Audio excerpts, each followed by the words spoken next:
next on the agenda is a presentation from the Pittsburgh Land Bank. And so I will introduce our two guests that are here in person. City Council member Bobby Wilson and Sally Stadelman from the Land Bank. The floor is yours. Thank you, Mr. President. So, as you said, I'm Councilman Bobby Wilson, and I represent District 1 in the city of Pittsburgh. I'm also joined by the Land Bank manager, Sally Stadelman, and then I believe we also have online Kyle Chininopoli from the mayor's office. He is the economic director for the city of Pittsburgh. And then also, I'm not sure if we're still joined by Sushila Namani Stanger. She's the executive director, but I know she tried to stay on as long as possible. She's the executive director from the URA, so just want to mention who I'm all joined by. And today, I wanted to come before you for an important conversation, which is the Pittsburgh Land Bank and the 3 taxing body agreement. And specifically, I just wanted to mention that this agreement is something that we can all do. We can all play a part in. It's obviously something that is a 3 taxing body agreement, so it requires all of us, the city, the school district, and also the county. And so I know what Sally will go over will be, for some of you, it will be a review. Many of you are already familiar with it, and for some, it'll probably just be an update and a timeline on where we're at with everything. But just wanted to be respectful of your time, so I know, you allot us a certain amount of time, so hopefully we can stay within that for you all. I wanted to just address you initially, being the chair of the Land Bank is a role I took on recently within the past, since the beginning of the year. And, my goal at the Land Bank, and even before I became chair, the goal was to get it working. There was a lot of headlines as to that it doesn't work, and quite frankly, it's, not only does it work, but we're looking every time that we meet, every time that we discuss the issue, to make it a well-oiled machine so that we're solving vacant abandoned property issues in the city of Pittsburgh. And to do that more effectively, there has been 2 bills that were introduced by 3 members of the Pittsburgh Land Bank that sit on City Council. Our Council President Lavelle, Councilmember Kahari Mosley, and myself, we introduced 2 bills. One is allows the mayor, and this happened in April, allows the mayor, Mayor Ed Gainey, to now authorize to enter into a intergovernmental cooperation agreement with the County of Allegheny, Pittsburgh School District, and the Pittsburgh Land Bank, and for the shared operation and administration of the Pittsburgh Land Bank. So that was one bill that was introduced, and the other one is one that essentially expands our board at the Pittsburgh Land Bank contingent on this agreement being signed by all parties. So this 3 taxing body agreement, when signed, that our board would increase. There would be 2 seats added. It would go from 9 to 11, and there would be 1 seat that would be for the school board, and 1 seat that would be for the Allegheny County. And the reason for that is because we want to work with you all. We know that's been an issue. Vacant abandoned property has been an issue in the city of Pittsburgh for quite some time. And to get there, we believe that it's obviously something we're going to have to do together. So those problems and those issues lie within our neighborhoods.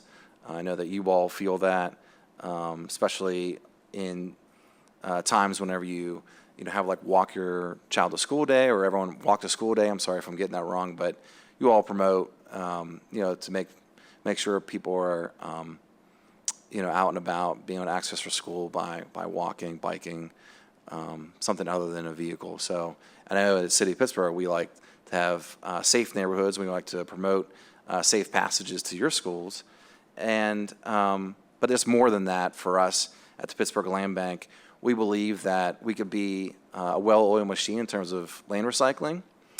And to get there, not every kid has to walk past vacant abandoned property on their way to school. This will improve neighborhoods. Specifically, I think that's the number one part of it.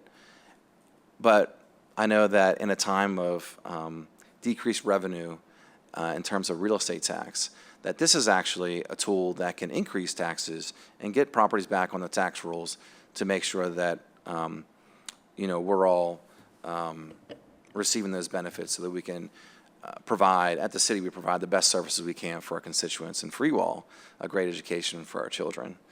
And but I just want to say that more importantly, I think that improving neighborhoods is really the key thing here, and just improving the quality of life for people in our neighborhoods. There are so many different ways that the land bank can be a positive thing. Not only can we can show and use the powers that the state has given us to to use this tool, the land bank, as a way to improve neighborhoods. So we don't have boarded up houses. We can get properties back on the tax rolls.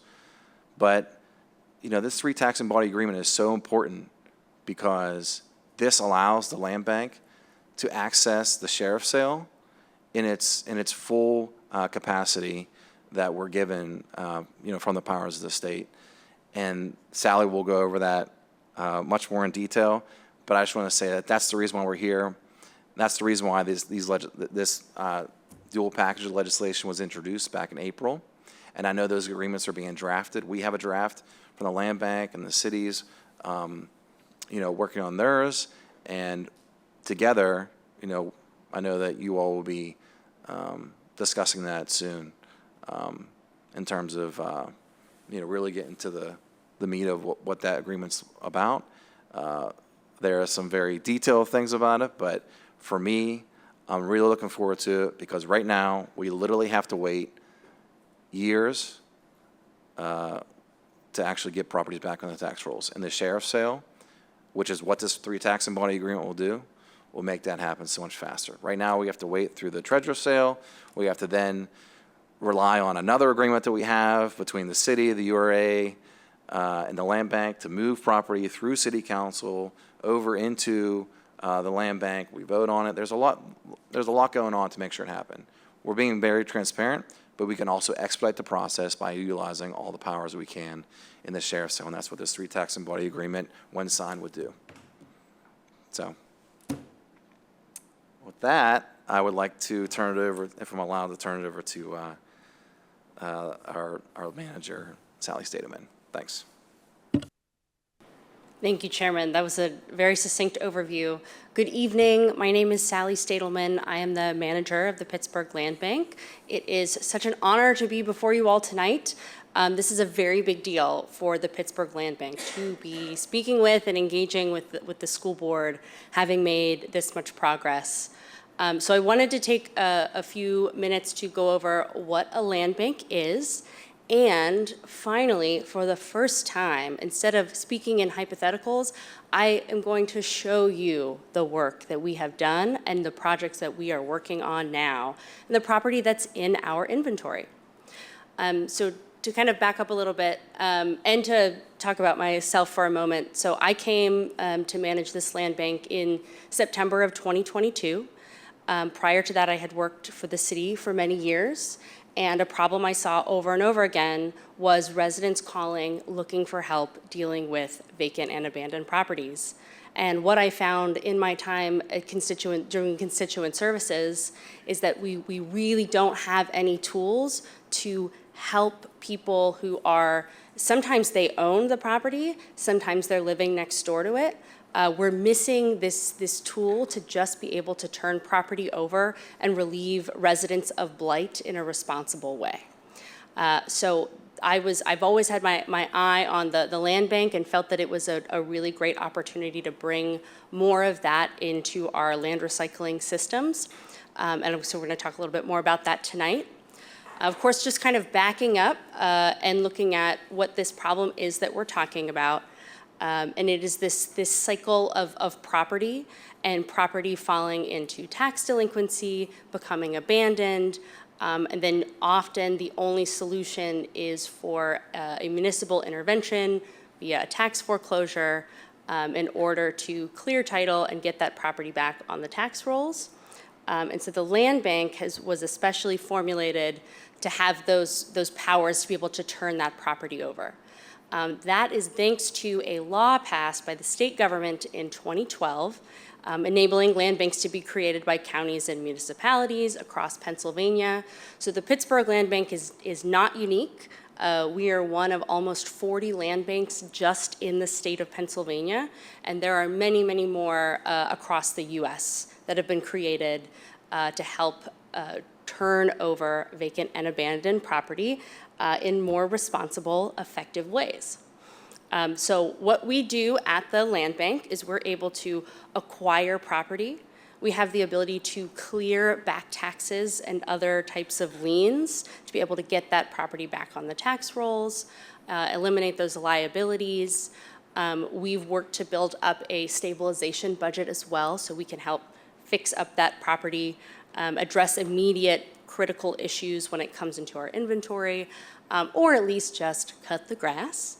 And then we are able to then dispose of the property via our policies and procedures and a board vote. So really our secret formula is that expedited title clearance process, being able to move through that legal process. We use a third-party law firm that's able to really take on a lot of capacity and has a lot of experience doing that clearance. And then we are exempt from realty transfer and real estate taxes, which is crucial. Any kind of savings that the land bank can have up front allows us to take on more property and process more property. So that's also, very standard for land banks in PA and beyond. So our role in kind of this larger ecosystem is the land bank is really just one additional tool to address and repurpose vacant property. So, we work alongside and very closely with the Urban Redevelopment Authority. We're a staff of 3.5, and they've got 80 or 100 staffers, and they do really complex development work. And so that's kind of one end of the spectrum. The other end is the city and their property inventory and their treasure sale. Neither of those entities are going to disappear. Their work will continue, but this is a new third path and tool that is a better fit for smaller projects that don't necessarily need that heavy oversight of a URA disposition process, but do need a little more oversight than the city's auction process. So we're kind of threading that needle, providing that third path. So you can kind of see here how we're set up, that 2.5 staff. And then we have a staffing agreement where we rely on URA staff to help support the land bank as well. And I think that has been really incredibly productive and helpful. So we're so glad for that partnership. And then our board is currently made up of 9 members. 3 are appointed by the mayor's office. Tamara Dudikovich, Kirk Berkeley, and Tammy Thompson just joined us this year. And then we have 3 city council members, Councilman Bobby Wilson, our chairman, Councilman Daniel Lavelle, and then another newer member, Councilman Kahari Mosley. And then we have 3 members that are appointed by the remainder of the board. So those first 6 members then vote to appoint the 3 community representatives. And then, coming very soon, we will have 2 new board members, one appointed by the school district and the other appointed by the county. So we're very excited to have you all. I just highlighted some of those, that legislation here to point out, it's quite simple. It's a couple of pages. I have a couple copies if somebody wants to look at it. But it's Council Bill 2024-290. And so the only thing that we're waiting on is that intergovernmental cooperation agreement. Once that agreement has been signed by all the parties, we can then begin the process of bringing the school district and the county representative. And then the legislation passed just provides for the school board to, whatever that process might be, that you select your member is how they are then placed on the board. And then that second piece here, about the authorizing the ability for the city to enter into that ICA. So if anybody has been keeping up with Land Bank news over the years, often this has been referred to as the 3 taxing bodies agreement. So that is a separate agreement that will remain untouched by this one. This is a separate agreement between the Land Bank, the school district, the county, and the city of Pittsburgh. So a few stats on the state of vacant property in the city of Pittsburgh and why it's so important. We're bringing more tools online to help address some of these challenges. So according to data from our Department of Permits, Licenses, and Inspections, there are over 1,800 condemned properties within the city of Pittsburgh. That doesn't mean that house needs torn down. It means that it's currently not safe for a person to live in it. It can be as simple as not having running water. So it's a really good first indicator that that property might need additional intervention. Of those condemned structures, around 264 of them are in the city of Pittsburgh's inventory. And then over 1,000 properties in the city have been identified as what PLI calls dead end, which means they've cited the owner for a problem, a property violation, and surprise, there's no owner to be found. So that means that whatever that violation is, that problem, the gutters have fallen off of the house, the window is broken, there is not someone coming to fix those. And that house is going to continue to sit until there is additional intervention. And then to think about, so the Land Bank, our inventory comes from, right now we're acquiring from the city of Pittsburgh, their inventory, but the property is coming from, largely from tax foreclosures, from the treasurer's sale, and we hope the sheriff's sale soon. So that's a really important marker for us, that we need to see that there's tax delinquency and that the structure is truly vacant. So a number that has really stuck out to me is, so the post office data on vacant property in the city, of the over 4,800 that they have identified, there are over 1,000 properties that are marked vacant and also currently eligible for tax sale because they are at least 3 years behind in their property taxes. So that's the state of vacancy, but the good news is the Land Bank we've been able to turn on our programming, we've begun to make sales. This is the list of 15 properties that we have been able to sell. We made our very first sale in May of 2023, and so we've been working to bring more property in, to make some sales, and so some highlights here. Oh yes, did you have We have a little back and forth here since it's related to this slide. Yeah, please. So, how long has the Land Bank been in place?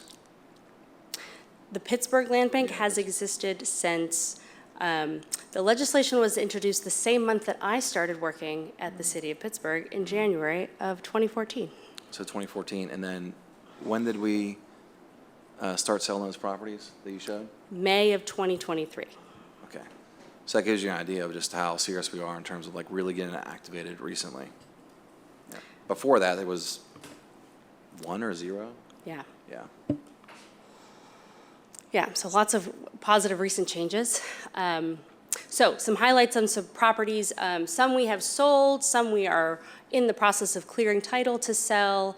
That larger gray structure in the corner is a fourplex that is currently being constructed by the City of Bridges Community Land Trust in Hazelwood. So that was property we were able to assist in moving quickly to City of Bridges so they could begin construction. To the, I guess the right of that for me is a lot that we're working to preserve that can be part of a larger affordable housing development on 20 West North Avenue. It's a lot that's been in the city's inventory for decades. You might recognize the building as the old Light of Life shelter. Then next to that, we have an old pizza shop in Sheridan that is going to be purchased by Farmer Girl Ebb. She runs a fresh food stand in the West End Village and is looking for a new location for that fresh food stand. She's received grant funding from the Urban Redevelopment Authority and has plans to really freshen this up. And it has a nice big parking lot. I think that we'll be able to host a lot of nice events. So we pulled that out of the city inventory and have been clearing title. And then the image at the top is the Brashear Association, which serves the southern neighborhoods of Pittsburgh. They're looking to expand and beautify the land around them to be able to provide additional programming for the residents that they serve. So that's their mock-up, and it's going to be a major improvement here. This is one of my favorite pictures. So this is 3 parcels that we sold to Hazelwood Initiative back in August of last year. And in that time, they have constructed 3 brand new, affordable, for sale, single-family homes on Flowers Avenue in Hazelwood. It's just a great example of how, we, as a new tool, we can make that property available more quickly and really transform some of these vacant lots. Of course, we can't act alone. We're just playing that piece of making the property available, and the really heavy work of putting that capital stack together to build the homes was thanks to the Hazelwood Initiative. We also are working to permanently preserve some really important green spaces throughout the city. So we're working with the Allegheny Land Trust to transfer the old Allegheny Community Garden in the Mexican War Streets, which has been there since the 1970s, Heelcrest Urban Farm in Garfield, and also Ballfield Farm in Perry Hilltop to the Allegheny Land Trust, who will then hold that property in perpetuity and support the residents and growers that use those spaces. And then the middle one is we're in the process of selling the other 3, and that middle one we sold last year to the Hazelwood Initiative to kind of complete their playground space. Another really important partner of the Pittsburgh Land Bank, and I think a great example of how powerful this tool can be, is the Pittsburgh Housing Development Corporation. So they're a part of the URA, kind of a similar affiliate like us, and they specialize in rehabbing single-family homes and then reselling them to 80% area median income or below buyers. And so we have 17 structures in our inventory that we are working to clear title on right now to sell to PHDC, and then they'll be rehabbing those properties and relisting them on the market for sale. So getting that property back on the tax rolls and also preserving affordability and really bringing a nice product that's turnkey. Unlike the next program I'm going to talk about. So just to kind of give you an idea of what we're dealing with, right? So this is an example of, so these 2 homes have been sitting vacant for years, which drives up the cost of rehab. And it creates more barriers to turning that property over and getting it back onto the tax rolls. And so it really illustrates how important this new sheriff's sale process will be for us, because the earlier that we can intervene, the less work it will be to get that property into the hands of a nonprofit or CDC or new resident who can rehab that home and keep it occupied. So these are, but we're in the process of clearing these out right now. So that brings me to kind of our newer set of programming. So we've been working a lot with our CDC partners and nonprofits for that subsidized affordable housing work that they do. That is, so that moves a certain number of properties. It's still not hitting the entire inventory of vacancy. So we're looking at the Tricog Land Bank. They have a rehab required program, which is where they're taking properties, listing them as is, and then prioritizing owner occupants to give them the opportunity to apply and purchase property. So it allows us to know that we're selling to a buyer that has the capacity to complete the rehab. We're prioritizing owner occupants who are being pushed out of the regular market when they can't compete against a cash buyer. And we're able to return more properties to the tax rolls without relying solely on public subsidy. So just an example of those requirements for our buyers.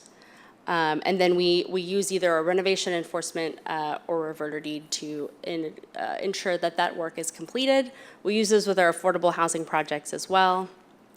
And here is an example of 3 of the 4 properties that are soon to be listed on the market where we'll be looking for buyers. So these 3 are in Spring Garden, and we also have 1611 Antrim in Brighton Heights. So that is my quick overview of the Pittsburgh Land Bank and what we've been up to. And we're really looking forward to working more with the school district. And I can pause there for questions. Thank you, Sally, and Bobby. Questions from board members? Start with Ms. Wilson. Well, I appreciate the overview totally, because we really haven't heard very much since we first heard all of the hoopla and negativity and everything about it. This makes a lot of sense. I just wanted to question on that last one, when you were talking about the direct residential sales, and you were saying people could go in there if they're rehabbing it. But I think that it's important that this not be confused with some of the people who are buying up properties and then selling them for huge, gigantic amounts of money. So we're talking about this as somebody going to go in here and actually want to live there. Is this sort of like when they did in Manchester, and they were able to get those homes as long as they fixed them up and lived there? Ooh, that sounds like it predates me, but it sounds similar. We're going to have a 5-year deed restriction. We can adjust that based on the community. Some communities would like to see that higher, and we can definitely accommodate that to make sure that people are serious about living in the home. Our intention is we do not want, it's hard because I think we're going to hit a point where there are houses we come across that will be in such dire condition, it might be hard to find a buyer that doesn't professionally rehab properties. So I don't want to say never ever, but our absolute goal and intention is to get as many owner occupants directly into these homes as possible, because we know that's what's best for our communities. It means that you don't see that really inflated higher price hit the market really fast, and then you get residents that are, it makes such a difference to have that homeowner on the block where there was a vacant property prior. So we're committed to doing everything we can to making sure we are prioritizing owner occupants, and then we'll go from there, and we'll build additional responsible programming to make sure we're getting, because I think there could be an opportunity to do like an MWBE contractor program where we've got like really well vetted contractors, and giving people the opportunity to grow their businesses who are also local and going to contribute. So, but definitely that idea of like, big, if you're not based in Pittsburgh, you're not going to be successful applying to buy from the land bank. That's just not the kind of buyer that, I don't think that my board would let that through, and our policies and procedures really prevent that as well. Sally, this is Kyle. I to the point that you just made, to Director Wilson's question, I think, underscoring for her how the policies and procedures have an express, prioritization on owner occupants, I think is an important piece there too. You got their name off, so to speak. I just want to add something that Sally was going into in terms of like a board wouldn't accept it. I'm not sure how much, obviously didn't mention the scorecard, but there is a process, there is you know, a scorecard that takes place in terms of, you know, I mean, essentially, if someone does come with like an affordable housing, if there is a developer that's going to do affordable housing, so let's just say, you know, they have different subsidies that they're going to use or they're committed to it, they would score highly. They would be at the top. And specifically, the big difference here is that moving property to the city, we have to sell it to the highest bidder. So moving properties over to the land bank, being able to, you know, for the board to review it, to go through that scorecard, and really for the land bank to have that conversation with potential buyer is essential. But I just want to highlight that right now we're in a place where we have to sell to the highest buyer. Well, we're not in that place anymore, but we were the highest bidder at the city. And, you know, this opportunity here is much better because we have that authority to, you know, choose the buyer essentially. And that's what we want to include you in. Ms. Petrowski. Thank you, Mr. Walker, and thank you, Councilman Wilson, and hi, Sally. Thank you, too, for your presentation. You know, I interned at the city of Pittsburgh in 2014, which I think is how we met. And so it's really nice to be sitting on this side, finally seeing this happen, because it's been dead for so long. And I work at the URA, I see you all the time, but I appreciate the work that you and your new team now do. But so, and I'm sorry to sound a little bit ignorant, you know, you're talking about this intergovernmental cooperative agreement, and to my knowledge, the board has not received a draft of this, so I'm just curious if there's one floating around, or if Mr. Weiss, our solicitor, would be able to address that so that we kind of know, like, you know, I appreciate all the programming, and that's obviously very important work, but what exactly is contained within the agreement in addition to the other legislation giving PPS a seat on the board?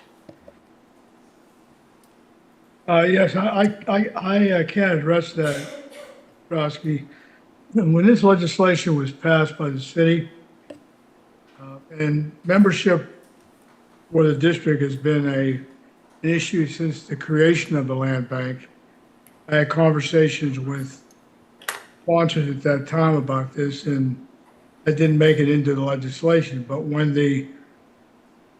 when council passed the legislation that has been referenced in this presentation, I had a conversation with the city solicitor very soon after that. She expressed the desire to prepare a draft of the agreement because the city had some specific concerns about the agreement. I said that was fine. And I have made efforts to reach out since then to get a draft, which we would turn around quickly. And to date, I have not yet received that. I also have had conversations with the land bank about this, as the district is very anxious to become involved actively and have its voice heard on the board. I will also say that despite all of this, we have had many opportunities to cooperate with the city in getting properties processed and back on the tax rolls.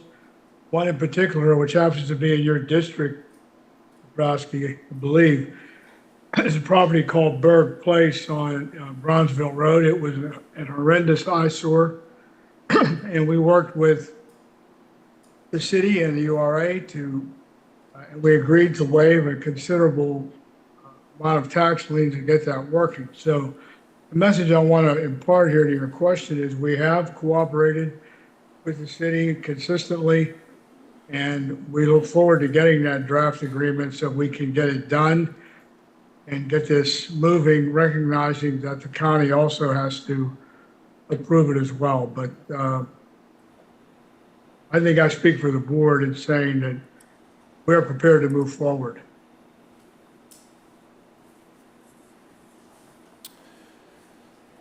I just wanted to add, what's that? I'm realizing that.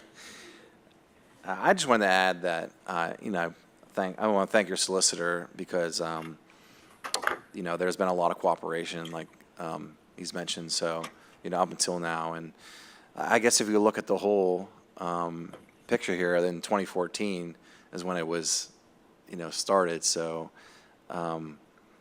we passed this in April, and so we're kind of moving at light speed here now, if you think about it. Government works in magical ways, and right now we're working on a timeline where we're looking forward to, being in agreement between the land bank and the city, and that's where we're at right now. That's the stage we're at.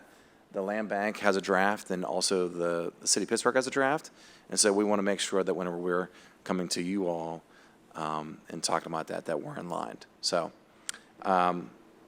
that's where we're at. But this isn't that part where we're negotiating that. Obviously, we're doing more of an overview, and like Director Wilson said previously, that just that it's good to be here discussing this, because we'd rather you not hear about it in the news, and then it come to the point when your solicitor is just talking to you all about the land bank, and some of you may ask, well, who's involved with that land bank at the city of Pittsburgh? So I know, working at the city council, that I don't like to hear about things, third hand, and especially from a constituent, before, a director tells me. So I actually don't have a good example of that. I just thought of that in my head. I'm sure the directors are doing a phenomenal job in the city of Pittsburgh. But just point taken that, we just want to really just show face to the land bank and just provide the best update we can at this point. Yeah, thank you. I appreciate it. And just, I didn't, I don't think anything's happening in secret or anything. It's just as, as the district prepares for something like this, especially when we get a lot of requests for like LRTAs and TIFs and all of these other different kinds of tax abatements and tax breaks and things. Also just noting that, this is also a very different process than that. And so, so we have our by right LRTA in the Golden Triangle that we approved earlier this year. This is going to be something that's completely different than that. And so I also just want to make sure that there's, and I know that there will be once, we see the draft of the agreement and once it goes through all of its proper processes, but so that the public understands that there is a difference between what the land bank is doing versus what a LRTA or a TIF is, or any of those other kinds of tools that we have, and that the school board often approves as people come to those with us. Because while all of these tools are very good, and I am biased, I'm sure, but, the land bank, it's a very unique way to do it. And honestly, I think these are properties that will never live again unless they go through this kind of process. I've seen it. And so I just want to make sure that, as this process moves forward, and it is going very quickly now, which is great, but that we can communicate what that difference is to the public. And then, of course, to this administration and members of this board, this is complicated stuff. I'm special and different. I work in this. And so, just in the spirit of transparency, as soon as we could have a draft of the agreement, I would appreciate it. That's all. Thank you. Ms. Talaferro. Thank you, Mr. Walker, and thank you, Sally and Councilman Wilson, for joining us this evening and for presenting. Just an ask, if we could have a copy of that presentation sent to the board and administration so that we have that for our own records. I feel like I don't have a ton of thoughtful questions or things like that because I can't follow along in the moment always. And then also it would be really helpful for copies of the legislation too. Just want to be able to have access to that and kind of know what you all are doing around this work would be really helpful for me at least. I can't speak for everybody else, but I can say for myself. I will make sure we have those sent over. Thank you very much. And then the only just quick thought, I was trying to follow along within what you have on the screen, but how long is the term for the board of directors, or the board, whatever you call yourselves? 3-year terms. 3 years? 3 years, yeah. So just a question about that, because I know we have some other appointed seats to outside boards like the Carnegie Museums and the library. So we appoint those on an annual basis because that's how we reorganize typically. It could be the same person every time. But would you be looking for this person to serve that full 3-year term? I think the way this is written and the way we could accommodate it is it would be at your discretion. If you'd prefer an annual appointment, I think that this would allow for that to be the case. Yeah. And I don't necessarily agree with that totally because some of those other boards can be tricky.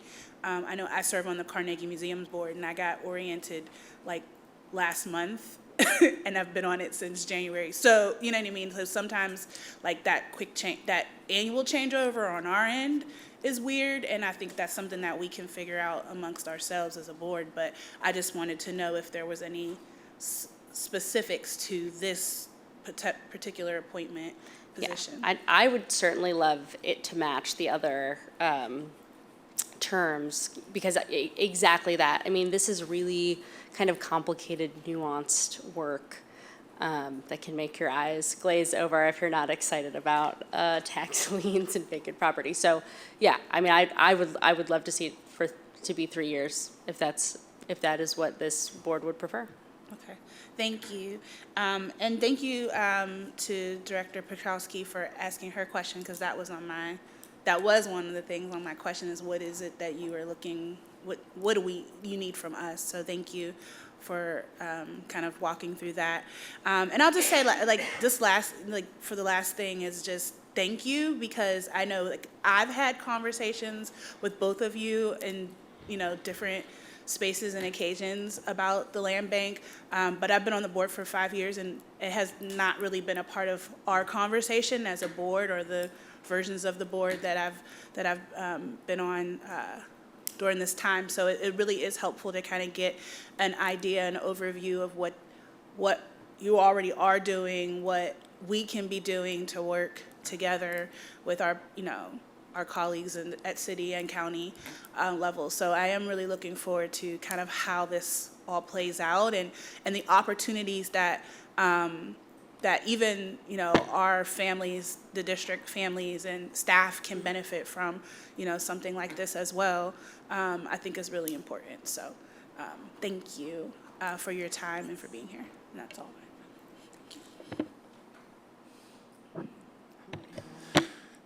All right, I don't see any others. I'll just close this out here just with 2 questions. Maybe it's a comment and a question. I always get them confused. But it sounds like the main element of this kind of 3-body agreement is to be able to clear out taxes in an efficient manner to allow these processes to move. Yeah, it's essentially we're trying to create a consistent process where we can access the sheriff's sale. We need a predictable price. And just it's as basic as laying out who emails who and how much time do they have to look at the list and say yes or no for what's going to the sheriff's sale, and then that agreement that taxes will be waived. Because at this point, the land bank could go to the sheriff's sale tomorrow, but we would be paying the upset price, and then it kind of negates the purpose of the tool. Where if something's $30,000 in delinquent taxes, and then we're paying that $30,000 to get a $10,000 house back on the tax rolls, there's not a lot of work that we can do. Or vice versa, if we're trying to preserve a home that might not have a lot of taxes on it, but it's in a hot market where it's going to get scooped up by an investor, we can't protect it from that sale without the sheriff's sale. So through our priority bid. So that's what we're really trying to just get the agreement to say, we're going to do it the same way every time. Here's the process, here's what's waived, here's what it costs to actually acquire that property at sheriff's sale. Excellent. And then that was a question, that's good. Then the last question is, Councilman Wilson, you said that the process of like acquiring a home and transferring it to the land bank now takes several years. With this agreement, like, how fast are we talking? It should be less, a year or less, Okay. to get it through sheriff's sale. So I think we still, I don't know how much, part of it takes quite a while to get the property to us. We also can't go after anything that you place into treasurer's sale because we don't have that priority bid. If there's not that much back tax, then somebody shows up and buys it. And so we lose the inventory we put in. So then what we've been doing essentially for 20 years is we're feeding our affordable housing pipeline with properties that we have to let sit for a long time to accumulate the taxes to protect them through the sale. And then we have to fundraise so much more to then actually rehab the house. So just that, and now I've lost the original Sure. You question. just wondering about but the timeline. Yeah, so it should be shorter and less, about a year, and then we still will have to clear title, so we'll probably own it for 3 to 5 months. But year to year and a half, we'll be able to get it out of the door, and I think it's like much closer, prior to the land bank involvement, yeah, more like 3. Yeah. Even if I could expand on that, I mean, right now our process is when we clear title, even just the practice of clearing title, that, Sally, you can correct me if I'm wrong, but our process now, after we go through the transfers and it's gone through the treasurer sale, then if no one's bought it, then no one bid, which really, like, what we're doing here is we could, we're creating a tool, the tool was created already, and we're just using it as effectively as we can before even we hit the treasurer sale.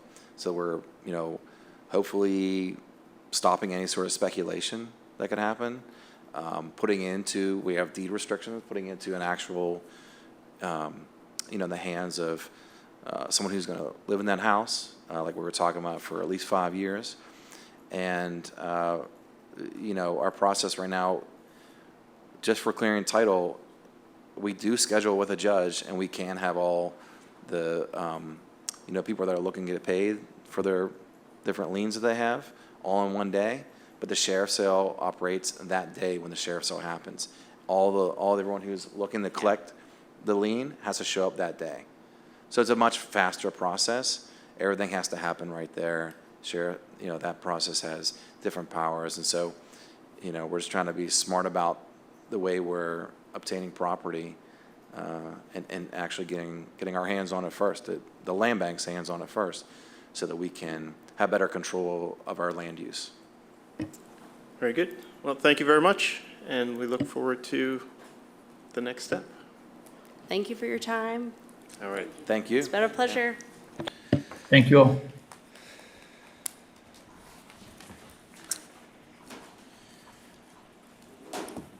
Okay, so now is just the final piece of our agenda, and I apologize, I know it is, Close my laptop, but I am on the Zoom.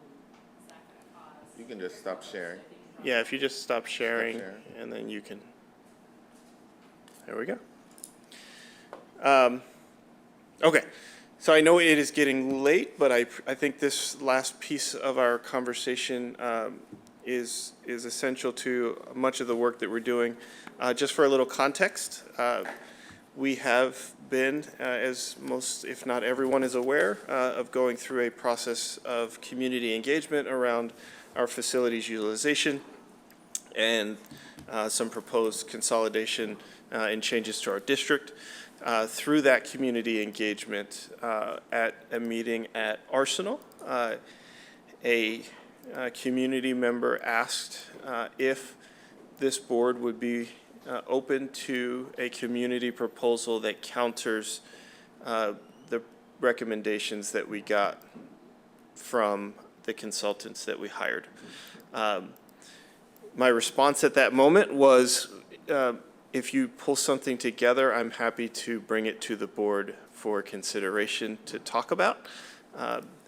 And so tonight I wanted to give a little bit of space for us to to discuss that idea, and if we get there, make a decision on whether or not, or what we want to do with that proposal that I have been told is ready to come to the board. And so the decision I guess we should consider tonight is one, how do we want to receive that proposal? And that can be, I think our options are probably two, which is just have that submitted to us in written form or however they have it written, and then let us kind of look at it individually and talk about it collectively in an open session, and decide whether it has merit for continued conversation or not. The other is to open up this room for a public presentation by this community group of folks to actually present their proposal to this board. And if that is the decision, if that's the choice that we make, then we also have to decide when that happens. Because we have a presentation by ERS next Tuesday, I don't think that it's appropriate to do a second presentation that night for lots of reasons. But with that said, I will open it up to all of our board members who are on to both share their thoughts and opinions, and then at the end we can decide how we want to move forward. So I will stop and open it up to whoever wants to go first. Nobody wants to go first? Isn't that funny? Ms. Wilson, you're up. A lot of talk earlier. I don't know why I have to be the first one. First of all, I kind of changed my mind a little bit about this. I think that well, first of all, Mr. Walker is correct. We cannot have two proposals discussed in the same night because we'll probably be here 3 hours next Tuesday anyway, and we're not going to stay till midnight. But I think that what might be best at this time is to get the proposal from the community group, whoever is this, and have each of us look at it. And we can prepare our questions and give us an opportunity to compare their proposal along with what we've already been getting and the information and the input that we're getting. So I think at this time, because we are very tight with all of our schedules, with all the things that are going on, and I think it just would be best if we get the proposal from them and be able to look it over and read it over. I don't know if it's something written or if they have a media presentation, whatever it is. However, I think it would be best for us to receive it. Thank you. Thank you. Still don't know why I have you first. Other vocal people? Who would like to be next? We kind of have to hear from everybody tonight, so Vocal people? if you want to get it out, Dr. Reed. Yeah, I agree with Director Wilson. Just, I think that I have a problem with giving a specific audience to a group that was not part of a process. There are lots of people who have ideas about what should happen, and so I'm not sure that it makes sense for us to have a specific meeting for this particular proposal. And I completely respect the amount of time and energy that went into it. And I think that we should review it. And I don't think it's like in opposition to, or, choose it over. I think it's really just review, look at, and see what ideas emerge from that particular proposal. So that's it.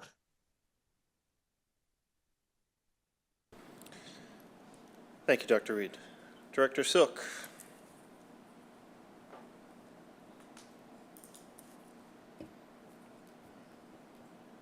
You are still, there you are. Hi there. I'm hoping that you just called. I did just call you. The sound is a little funny. Can you hear me okay? We can. Okay. I just wanted to plus one the seeing it in writing. I would also appreciate any Q&A that goes back and forth between board directors and the authors be made public as.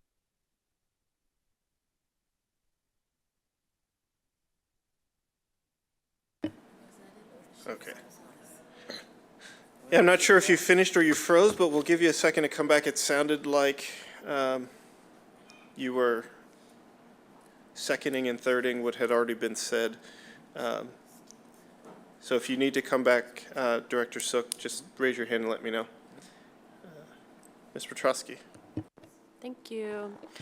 Yeah, I mean, I think along all of the same lines as I would like to see what the content is. I mean, you know, to just say, sure, come and present, is, you know, like anytime we have folks, they send us drafts and they send us a proposal and all of those kinds of things. So, you know, I would like, you know, and we had released a request for proposals about it, so I would want to ensure that it meets the criteria that we had in our RFP process to begin with, because the district was looking for something specifically when it released the RFP. So, I mean, I'd be more than happy to see it and review it. If it ticks the marks of the RFP, I think it would make sense to hear it, or at least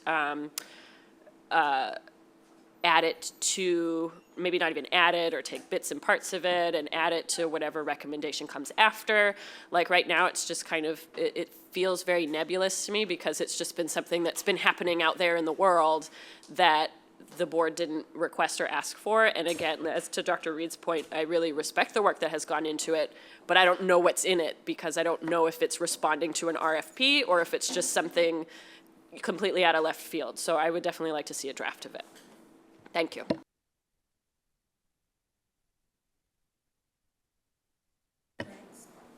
Ms. Talaferro, you're up. Thank you, Mr. Walker. So I was debating if I was going to say this or not, but I'm going to say it because I'm speaking my truth. I feel like it's unfortunate that the community has to rush to put together a plan that they think can be an alternative plan to what our consulting firm that we paid to do this work for us, because something might have been missed in our community process. And I just want to say that. I know that we did a lot of community engagement, and probably more than many other superintendents and administrations and boards have had in past circumstances where we've had these type of conversations. But something was missed in our community process that we now have to sit here and even have this conversation about a community-led proposal.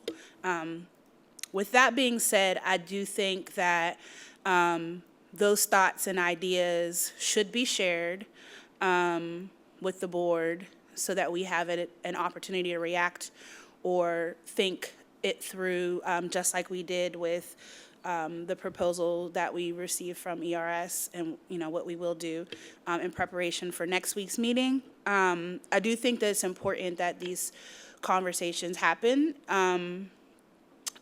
in space, so I don't even think like questions directly to the group should happen if it's not going to be a publicly viewed meeting. So I guess once we get whatever we're going to receive, have an opportunity to determine if it warrants how, we'll have the conversation about it so that it is public and that people have the opportunity to witness that.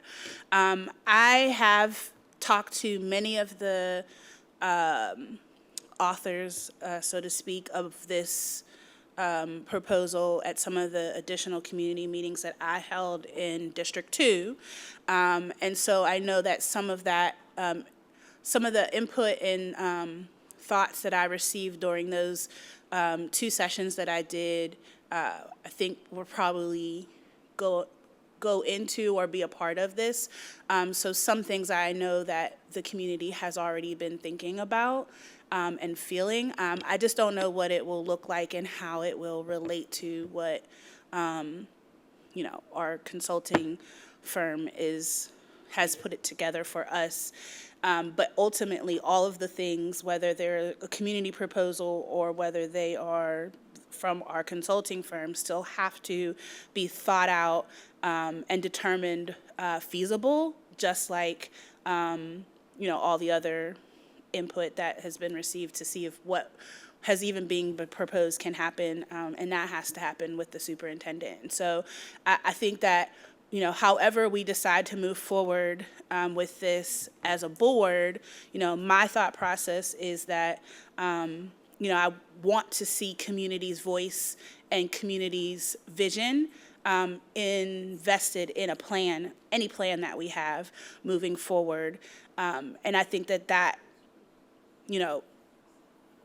if we are not listening to community, if we are not listening to what they need and what is important to them and what they value, then I think it makes it hard for us to do our jobs in representing community. So I think that's something that's really important to me in this conversation. So I'll stop there. Thank you. Mr. Barker. So yeah, I totally agree with everyone else. It is great to have them submit an actual proposal.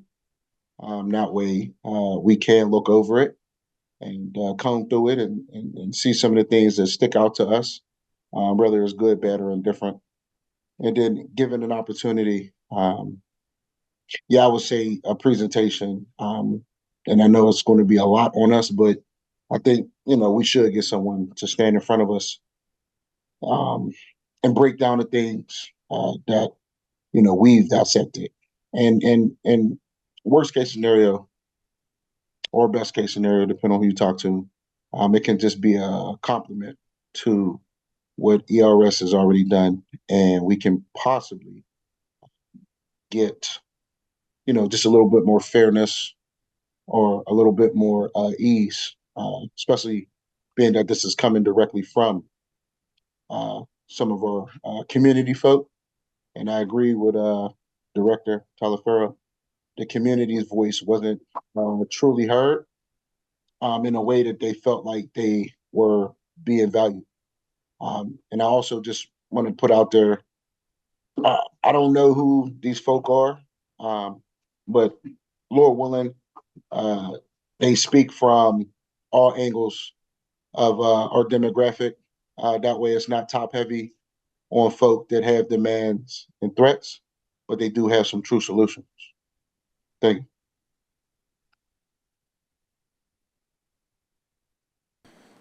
All right, thank you all. And it looks like we lost Mr. Udine for tonight, but that's okay. We will we will catch up with him at another time. So yeah, I think all of those points are valid. I both understand and respect the idea that the community has something to say on this. I'm pretty proud of the effort that we've made this time through of getting out and speaking to folks, and I think the shifting of our timeline and the delay in even this last presentation from ERS is a testament to understanding that there is just a vast amount of information and thoughts and opinions out there that need to be considered. And so if I am hearing everyone correctly, unless I hear an objection, I will reach out to the woman who has kind of taken the lead on this to let her know that we will indeed accept their proposal in email or written form, however they want to get it to us for board review, at which point we will then have another, we will create space for another discussion after we've had time to review it to determine if and when a public presentation can be scheduled or is warranted. I would echo Ms. Talaferro in that we should not be communicating directly with this group with our questions. We should hold those for a space where public debate can happen so that as a whole we can make this decision going forward instead of it being one-offs. And so if there are no objections, I will end tonight's meeting, and we'll see you all next week, I guess, is our next time together. So have a good night, everyone. Thank you all very much, and we'll talk to you soon.